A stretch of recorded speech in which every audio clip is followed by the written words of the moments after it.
who are like trying to ascend don't always understand that part of the equation, like recovery. Yeah. I think it is important to acknowledge because more isn't always better, right? Like it's not always just push yourself into the ground. Like, yes, I do that in races, but every day of training, you can't be falling over at the finish line, you know, then you can't survive that. So for me, it's really important to have that balance. April is my month off. That's when I really rest. I absorb the season. And I think that really helps because, you know, I've been racing the World Cup for 10 years, 11 years now. And I think the reason I'm still healthy and able to do this is because I need to have that balance and take care of my body and make sure I am giving it enough rest. But then when it's time to start training again in May, that's when I really get back into it. And from then on, it's mostly twice a day, 6 days a week. So I do have a day of rest. I have a day off. I think that's really important. But the days I'm training, it is very focused. It's still very fun. And I think it's important to, again, like the glitter and the racing really tough, you can be both. Like you can be focused on your goal and what you're trying to accomplish and also have fun at the same time. Right. Okay. What about, someone asked about, this is a perfect time to bring this up, mental health post-Olympics, the stress of competing. And, you know, we've seen the last Summer and Winter Olympics, a lot of talk about stress on the athletes. So during and post now, like the sort of come down, how have you dealt with that? Yeah, I think it's so important to acknowledge that there is a lot of pressure and a lot of stress around the Olympics, not just from racing, but COVID, travel. You know, you have a lot going on. And I think it's important to recognize that you're kind of on this big push, right? Like, and it's sort of like you've been at an amusement park all day. Like you're going, and then eventually it stops. And for years too, like for some people it's all they've thought about, right? It's a big roller coaster ride, and the highs are high, but the lows are low. And so I think it's important to remember that after the games, sometimes there is a big letdown. And like for me, I was really tired, not just from the atmosphere and the lead up, but then, you know, pulling so much out of my body every race, like that 30K was really hard. That was a lot. And so for me, I had to sleep a lot after the Olympics, and there wasn't, I think the mental letdown, it wasn't like, oh, it's over. It was more just like, oh, I just need to have a break. You know, I need to just, you know, lay in bed and watch a Netflix show with my roommate and chill out. I need to just relax and just let myself take care of myself. So I think it's important for me to remember to do that. Choreograph a new dance routine? Oh, no, that took too much energy. Couldn't do that. Takes the energy? All right. Let's see, I want to go through because we got a lot. Thank you everyone for all your questions. First of all, they came from everywhere. In skiing or in life, any role models in ski technique or just in overall attitude? So many. So I think I guess in attitude, I would start with my high school coach, Chris Hansen, because she was the one who really introduced me to sports psychology in a really cool way, because she would say, okay, after the race, before you look at the results, you have to tell yourself 3 things that you did well, and then 3 things that you're going to improve on for next time. And not things you did bad, just what are you going to work on? You know, like, oh, you know, I could be more aggressive on this downhill, or I think I could maybe get my arms higher in V2. You know, something you're working on, and then, you know, no matter how the race went, there's always going to be things you did well. And then you can look at the results. And so I think it's so important to not base your self-worth just on the results. And I think that was really important to start learning at an early age. And you've taken that practice with you, like today after races? I mean, it's hard because, you know, at the World Cup, it's hard to not look at the results right away. Sometimes it's in your face. If you won, they're going to tell you. But usually, I try really hard to, if it's not in my face, I don't look at the results. I go and I change, and I think about how I raced and what I'm proud of and what I learned. And I take that going forward, and then I look at the results. So I get to decide how the day was. And it's not, my mood isn't dictated by did you win or did you lose. And then I think for technique, so many role models. Wow, I mean, Marit Bjorgen is basically flawless. I've watched a lot of her video. Johag's tempo is really amazing. Like, I really like how Ebba Anderson V2s. I think she really gets on top of her poles. And Ivo Niskanen with the classic skiing, wow. So I tend to spend a lot of time like really admiring and watching other athletes and thinking like, okay, what can I learn from them?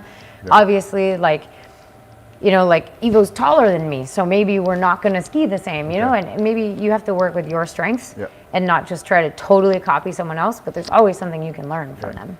And I saw you kind of making fun of yourself for not using the poles in one of the races. It was like you were like a speed skater, essentially. Yeah, like, one of our races in the Tour de Ski, the finishing lanes were like pure ice. And so I was just like, I'm just going to trip myself up. So I just got low and just free skated instead.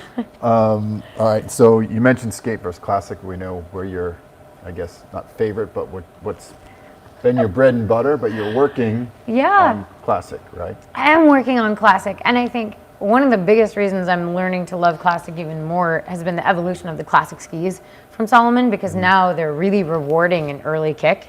And that's helping me. Okay. I think it's helped me try to change the way I ski and my technique, and so I feel like it's kind of cool because Salomon's growing and hopefully I'm growing too, and I've been working really hard to get better at it. Okay. So that's nice when the technology aligns with what you're working on. That's perfect. Right? Yeah, it does. Questions about if you're coming to Canadian Nationals in Whistler? You're going there. I am. I'm going to be there. So yeah, right from here, we're going to go over to Whistler. I'm really excited. It's so beautiful there, and I was there a really long time ago for camp when I was a junior, so I'm excited to get back there and ski those courses. Beautiful place. Advice for young female skiers who want to follow in your footsteps. Yeah, how much time do we have? How much time? Do we have an hour? No, but I think for me, the biggest thing is you have to ski because you love it. Like, don't ski because you want to win. Because then even if you do win, it's super cool for 10 minutes while you get your medal, and then it's over, right? So I think you have to ski because you actually love the sport and you love the people you're with, which brings me to thing number 2, surround yourself with a really good team. Because I think I've been as happy as I've been because we have a really good team culture. You know, like we have such a good team atmosphere and we take care of each other, and I think that's really important to remember that, you know, if you have a really good team culture, then going to training every day is fun. Right. And you're going to push each other and you're going to learn from each other. So don't be afraid of other strong women who are better than you. Go find them and go train with them and learn what you can, and then be friends with them, because I think sometimes there's this idea of, well, if they're so good, I can't be good, but you can both be really good. Right. And some people develop at certain ages too, right? Like, I'm sure you saw that where like, how am I ever going to catch this person? But then, I mean, youth sports are weird like that. Like, someone's way ahead at the beginning, and then. Yeah, I mean, internationally, I was not outstanding as a junior. I wasn't, and I had to take my time to learn how to, race at an international level. And my first full World Cup weekend, I fell twice in the team sprint. I mean, I got knocked around a little. Good start. And it's okay. Like, it's okay if it takes time. Like, it's okay if you're not just like really good right away. So it's okay to take your time and grow into it. Develop at your pace. Yeah. Will you do the Berkey someday? And this goes into, we almost had a World Cup in Minnesota. Close. Damn COVID. 1 week. Like 1 week away. Okay, so how will people want to see you at home on the highest levels? What's the plan? Well, I'm really excited to say that they are working on another shot at having World Cups in the U.S. And this is so cool for me. This would be such an amazing thing. It's such a cool way to grow the sport, to inspire people, and to really to use it to grow the outdoor community where I'm from. And so there are currently World Cups on this calendar for 2024 in Theodore Wirth Park in Minneapolis, and then going to do a sprint in cable and doing the Berkey. So I will finally get to do the Berkey someday. So I don't know that it's like set in stone, but the wheels are turning and things are in motion. So I mean, I've always dreamed of doing the American Birkebeiner. It would be super fun. It's such a big thing in the Midwest, which is where I'm from. And so to be able to finally do that someday and also have it be a World Cup, I think I would just have to retire on the spot. Okay. It just wouldn't get better than that. You're more excited to ski or sleep in your own bed for once a year? Yeah, also That'd be to be both. able to go home and Home see my cooking. family Yeah. and cuddle the dogs. That would be really nice in the middle of the season. Yeah. Yeah. We got a question about games you play with teammates on the road. You guys have a pretty good time. It's a close. Oh, team. yeah, we do. So one of the things we actually love the most is going sledding. So especially when we're in Davos, we hike outside the door and we go sledding. It's really Okay. fun. But we also play exploding kittens. That's a big one. That sounds. I feel like you would really like this game. What does that mean? I would like it. Exploding kittens. You would like that. That sounds up. Well, there's some strategy involved. It's not just, Okay. yeah, it's pretty fun. You should look it up. It's a good game. I'll look it up, yeah. We play a lot of cards, a lot of cribbage, and Cards Against Humanity. Yeah. That's been one Yeah. that we travel with. That gets personal, doesn't it? That It one? does get personal, but that is a game you can play with your family. Yeah. So, yeah. Get to know each other. Yep. Everybody's airing their grievances, and that's it. Yeah, You know exactly. about them. What else? So they talked about favorite race, but you don't want to say favorite race because that'll upset people everywhere. So let's talk about crowds, though, because Yeah. I mentioned my experience. I keep going back to that in Ruka. I was like, where are we? There's reindeer in the front yard. No joke, if you haven't been there. And I thought, like, there's not a lot of people. And then the sun went down at like 2:30, and then the crowds came from everywhere. Yeah. Insane in these places where you think there's not a lot, like a huge population of people, but they're so passionate. So Oh, yeah. for you, like when you first hit the World Cup, were you like, what is this? Like, Yeah. doesn't get old, I guess, for you. Yeah. I mean, my introduction was kind of crazy because it was right before the World Champs in Oslo. Okay. So it Wow. was, Yeah. 100,000 fans. big as it gets, and I was yeah, like, yeah. oh, okay, so this is the Super Bowl of cross-country skiing. This Right. is amazing. But No nerves after that, if you can.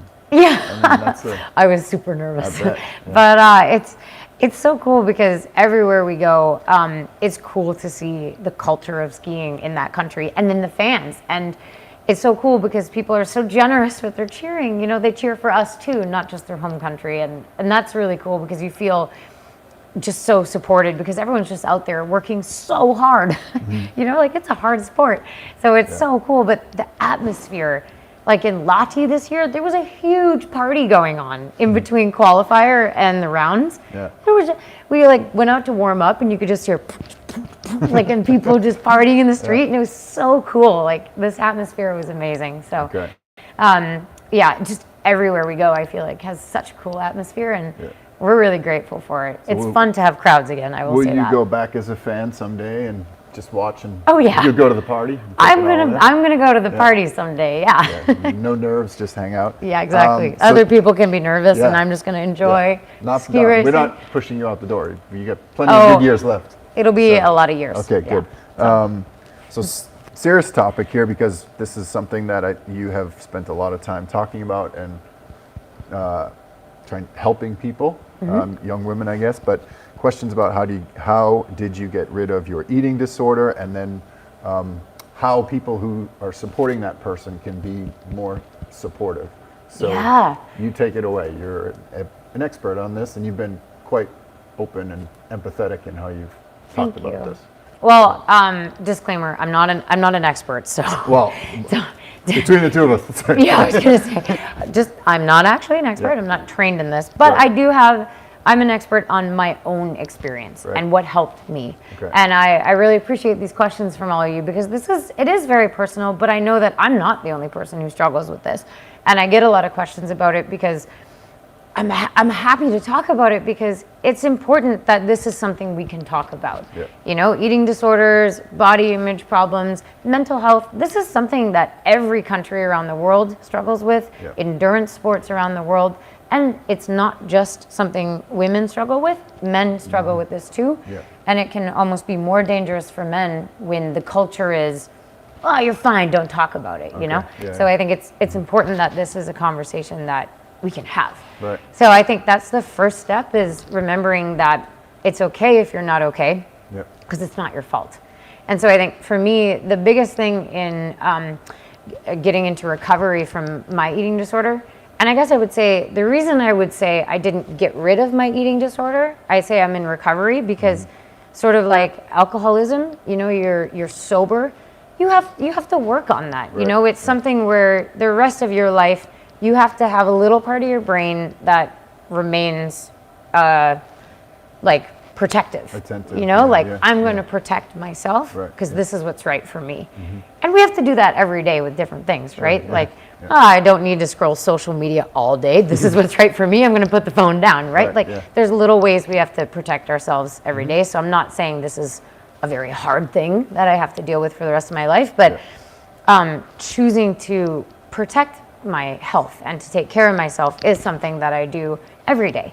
And so I think it's important to acknowledge that. But the biggest part for me of getting rid of my eating disorder was accepting the help and being ready to say, okay, I'm ready for you guys to help me. And I understand that you love me as a human, not just Jessie the ski racer, not Jessie the athlete or the student or whatever. It's just all of me. And I know that you're trying to help me get to a better place and that it's possible. So I think if you're someone who's struggling with an eating disorder, recognize that there are people in your life who want to help you, who care about you. And the biggest thing is to let them in and let them help you. And the other biggest thing was to find a professional. If you break your arm, you're not going to say, you know what, if I think about this really hard, I can fix this. No, you're going to go to the doctor, right? You're going to go to the medical professional who is trained to help you heal. And that's, I think, with mental health, it's important to go to the medical professional who is trained to help you heal. That's where you're going to find the best quality of care and the best help. And there are different programs and grants and ways to look up help by insurance providers. So I think that's, we could get into that for hours and hours, but I think it's important to acknowledge that receiving help and then receiving the love and support and recognizing that these people want to help you.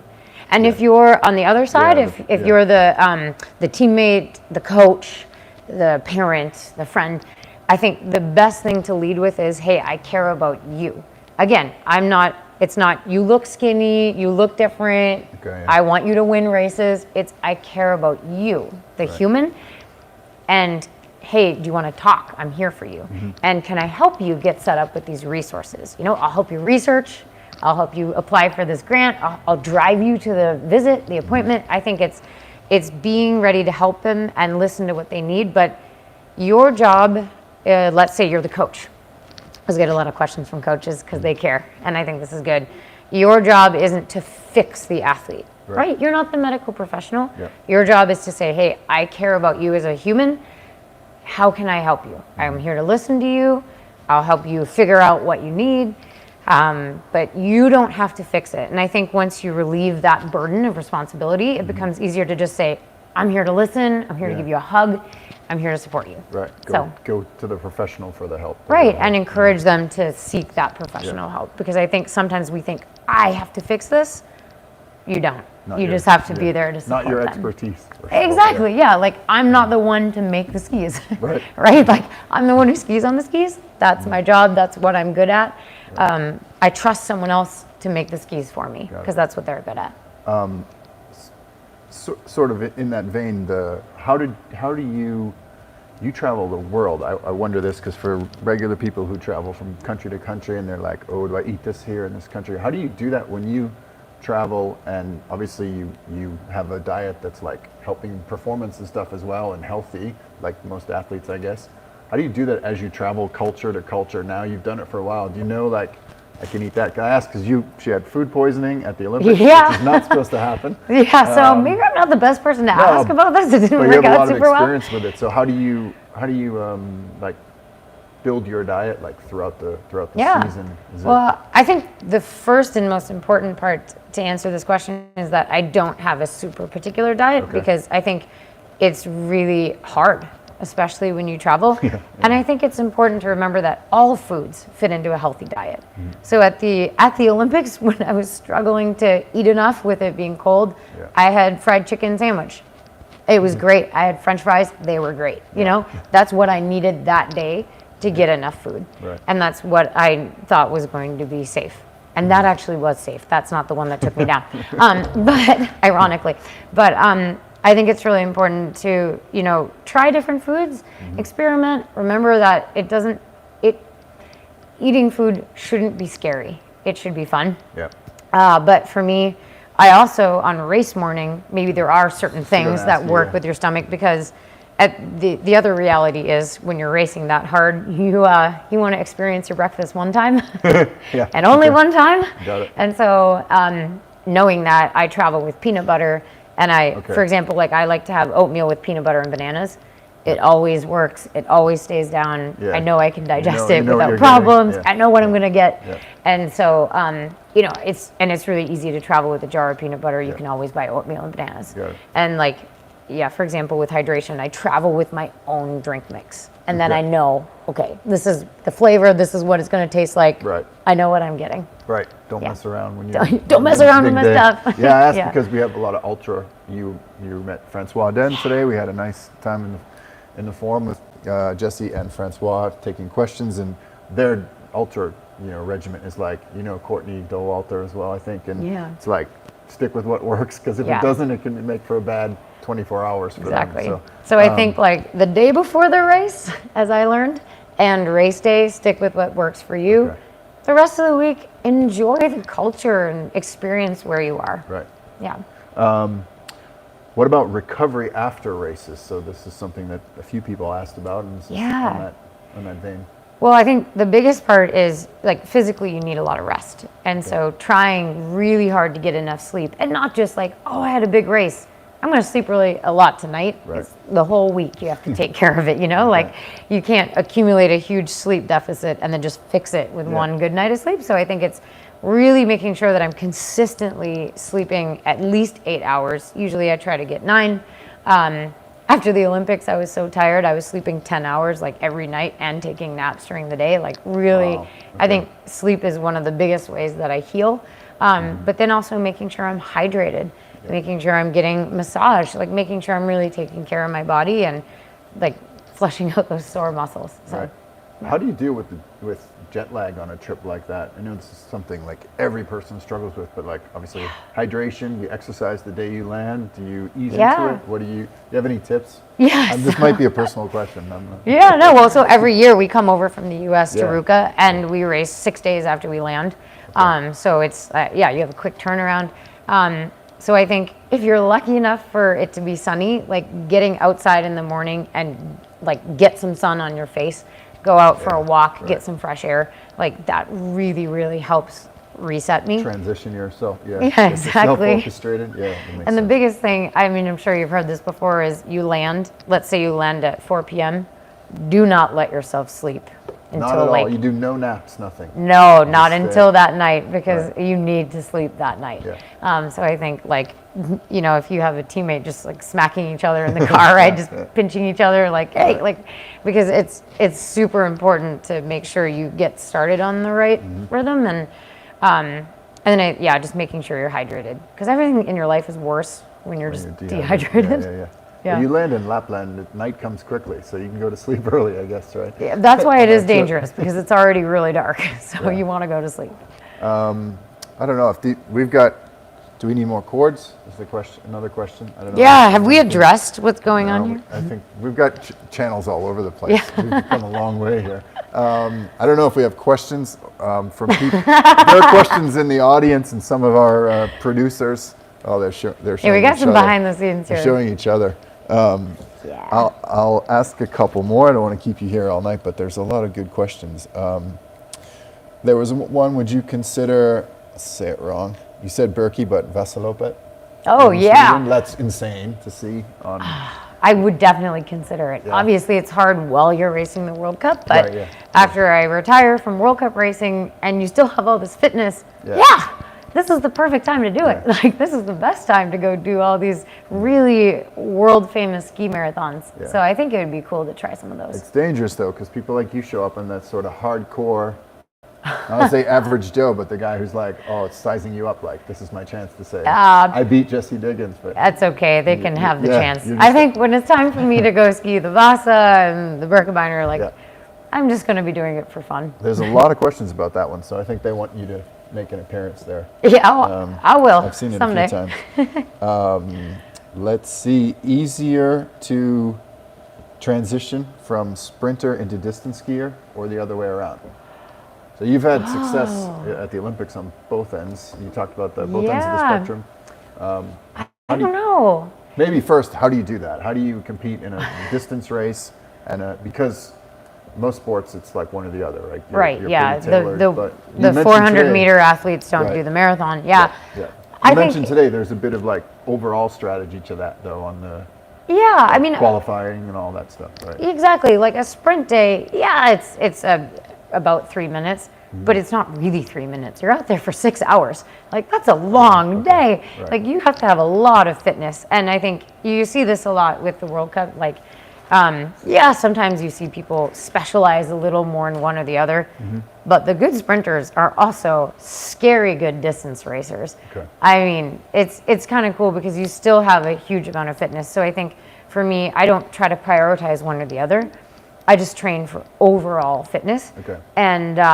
And yeah, of course, we do some speeds. We work on starts, work on that neuromuscular patterning so that, you're not like, how do I move this fast? Like, but I think it's important to do both because even if your focus is distance racing, if you come in a pack in a mass start and you don't have a sprint, that's going to be really tough. Yep. And vice versa, like it's really, really cool in the sprint to make it to the finals. But if you don't have a big base of fitness, you might run out of gas. So I think it's important to just really try to focus on all around fitness. And then I think it comes in both distances. Okay. Switching gears. This is a local question, I think, for people in the know. If you know, you know. Ice cream. Well, I don't know, but I think I want to because I love ice cream. Okay. Ice cream at Selma's. Oh, so yeah. Dream flavor. Yeah. It says there was a collab, but I hear maybe there wasn't a collab. But they have a Jessie Diggins flavor. Yeah, so after gold, the silver, what's the no? After the 2018 Olympics, they made an ice cream, and so this is a local place close to home. Or? A local place in Afton, Minnesota. So where I'm from, where I grew up. So I think my dream flavor, first of all, it would be lactose free. Okay. Everyone's got to get in on it. So it would be lactose free, but it would be dark chocolate with sea salt and chunks of mint. Just think about that. Yeah, it sounds pretty good. It is perfect. There's nothing wrong with that. No, can't do no better. like fruits or no like raspberry or nothing. Just dark chocolate. Dark chocolate. Very dark. With some salt. Pretty passionate about this. Oh yeah, so I'm a big dark chocolate fan. I hope Selma's is listening. Yeah. Someone will tell them. I'm sure of this. Do you get a cut of the proceeds or? No, I get a free ice cream. Just one? Well, I'm not as home as much as I would like anymore. What else? Was there any other topics you saw on yours? Let's see. We got so many questions. Let's see. You mentioned it today. One thing maybe people don't understand is you live out of a suitcase. Most of the time. Someone asked you where your home was, and you said, I live out of a suitcase, but I have three homes, kind of the road. Home, Minnesota's home originally. Yeah. Okay, so I actually have four homes. Okay. My suitcase, which is like 50 meters over there. Yeah. So I have my suitcase, I have Minnesota, because that's always going to be my home, right? Yeah. That's the community that raised me. Yeah. And then I have Stratton, Vermont, which is where I have a condo and I train there with my club. Yeah. So when I'm there, that's become my home. I have a little garden. Nice. It's on wheels, so it can move. So gardens on wheels? Yeah, it's in a little box, little wheelie box, so I can literally move my plants with me. And then I have Boston, which is where my fiance lives and works. Yes. So kind of 4 different home bases. Yeah. My hometown. But they like to claim you now. I've seen some articles. South Boston, specifically. Part-time South Boston resident, which you're probably the only Nordic skier in South Boston. But yeah. Well, I don't have the Southie accent, so. No, you don't. No, that's true. Stratton do you go in and out for training? So you go in for like a week, then you leave. You're there for like blocks of training, or how does that? Because the whole team meets up, right?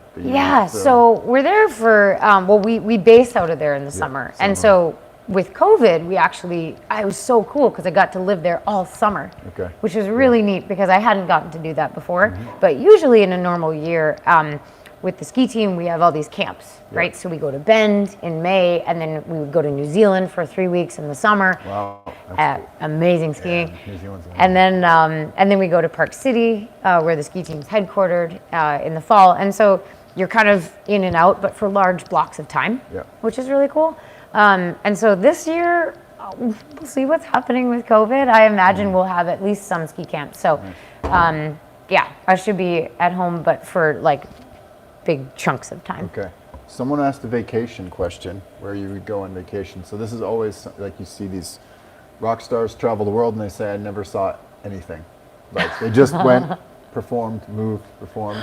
Yeah. Do you feel like you've seen the world? Do you have like time, or if when you get time you just want to stay home, or when all is said and done, where will you go and see like places you haven't seen? Do you feel like you're experiencing the cultures, or? You know, we're really lucky because we get to be outside. Yeah. And so at least you're experiencing that. You know, if we were competing indoors, like at a ice arena like that, yeah, maybe you really wouldn't get to see as much of the town. But in that way, we're also a little bit lucky because we're on the road all the time. So because we can't go home, we race Saturday, Sunday, and then on Monday we travel to the next venue.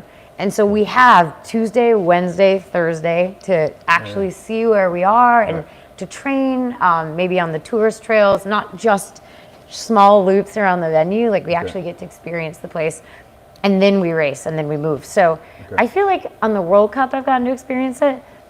I have no idea what China's really like. And I have no idea what South Korea is really like, because the whole time at the Olympics, we were just so focused and racing every other day or every 3 days. So someday it would be cool to go back and, you know, I actually get to see what the country's like, especially with COVID. You know, we're really in a bubble. So there's some countries where I'm like, oh, I would like to go back and see a different part of it. But yeah. So off season now, almost off season. One last race.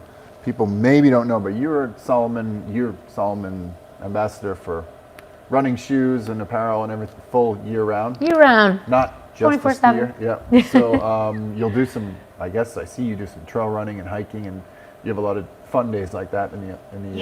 You're looking forward we're to that? so lucky because I mean it's so cool that in cross country skiing you get to cross train so much. You know, like I love being in the gym. I love trail running, and out in Stratton. I mean, we're right next to the Appalachian Trail, and so that's super super cool. Like I mean, you can go right out the door and go run for hours and hours and hours, and it's really entertaining and time flies by. So I would like to plan some cool running adventures for this summer. Like, well, there's plenty of sources here. Oh yeah, I want to do some cool things, and if you have ideas, send them my way, people. I need a big stupid idea. So Nordic skiers can fly on trail running too. Like the engines are, you know, your old teammate Sophie Caldwell, right? Oh, was so a Salomon fast. athlete. She came here. She went up to Chamonix and won a race, like just for oh fun. yeah, she is such a beautiful runner too. I love watching her race. There you go. Someone to chase. Me, I'm kind of slow with running, so I'm the tortoise, not the hare. You know, ultras. You can go yeah, someday. Well, cool. I don't want to keep you. You've got dinner plans tonight. She's going to see Annecy, this cool little town in the Alps. Thank you so much. Congratulations on all your success. Your big off season. Thank Jessie's you. getting married soon, right? Getting ready for weddings. I'm going to go home and last minute final wedding planning details. But to be honest, my fiance has really done an amazing job because I kind of had to not do so much during the Olympics. So I think I get to just coast in from here. Yeah, that's good. Yeah. Well done. Yeah. Well, congratulations and best of luck for that. We hope it's a great time. And thank you, everyone, for the questions, the comments. Thank you. Yeah, you got some loyal fans. This has been super fun, and thank you for all the questions. And I hope we answered most of them. And thank you so much for joining us. Yeah, thank you. Thanks, everybody. Have a good night.